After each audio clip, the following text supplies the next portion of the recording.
Little Western. Douglas arrived back in time to see Flying Scotsman take his enthusiasts home.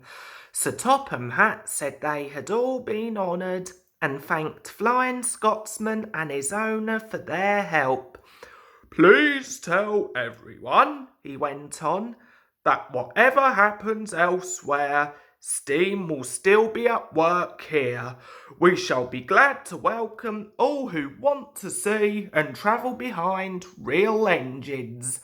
This announcement was greeted with cheers, and Flying Scotsman departed to the strains of "Will ye all come back again?" led as one might expect by Donald and Douglas. At last Douglas could tell his news. They were all excited about it and agreed that something must be done for Oliver. "I'm feared," said Duck, "some murdering diesel may creep in, and him there alone, lecking steam even to whistle for help." "You're right," said James. "He won't be safe till Sir Topham Hatt knows." "Douglas said should tell him at once," said Duck firmly. "Is it me speak to Sir Topham Hatt? It's forward he'd think me, and maybe interfering." "Well, here he is. Now, what's all this about?" Duck broke the awkward silence. "Beg pardon, sir, but we do need another engine." "I agree, Duck. That is why I am giving 7101 another chance." Their faces showed such dismay that Sir Topham Hatt had difficulty with his own. "Sir," ventured James at last, "we had hoped for a real engine." "They," said Sir Topham Hatt gravely, "are rare, and unless one escapes, there's little hope."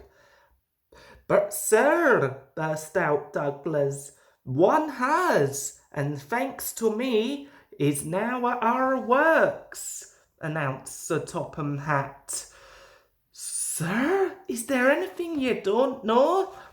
"More than you think," he laughed. "Oliver's crew told me all you did, Douglas." "Och, sir, you couldn't see a braw wee engine, and him in trouble, and no do a wheel's turn. More than a wheel's turn, I fancy, Douglas." "I'm pleased with you. Oliver and Toad will be ours."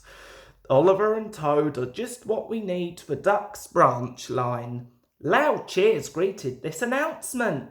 "And Toad wants to be your brake van, Douglas." "Thank you, sir. I'd hoped for that. He and I'll do brawly together." That, of course, made everything right. Henry spoke a good word for 7101 and the others gave him a welcome. He had good manners for a start, so Henry didn't find it hard to teach him our ways. 7101 finds them different from those of the other railway, but much more interesting. He is now quite a useful engine. They teased him at first because of his growls. They said he was like a bear. He still growls, not because he is cross, but because he can't help it. His name, Bear, has stuck. He likes it. "It's nicer than just a number," he says. "Having a name means that you really belong."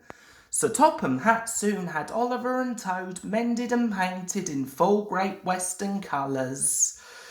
Duck and Oliver are happy on their branch line. It runs along the coast to the small railway. "We're reopen branches," they boast. They are very proud of this indeed. The others laughed at first and called their branch the Little Western. Duck and Oliver were delighted, and now no one thinks of calling it anything else.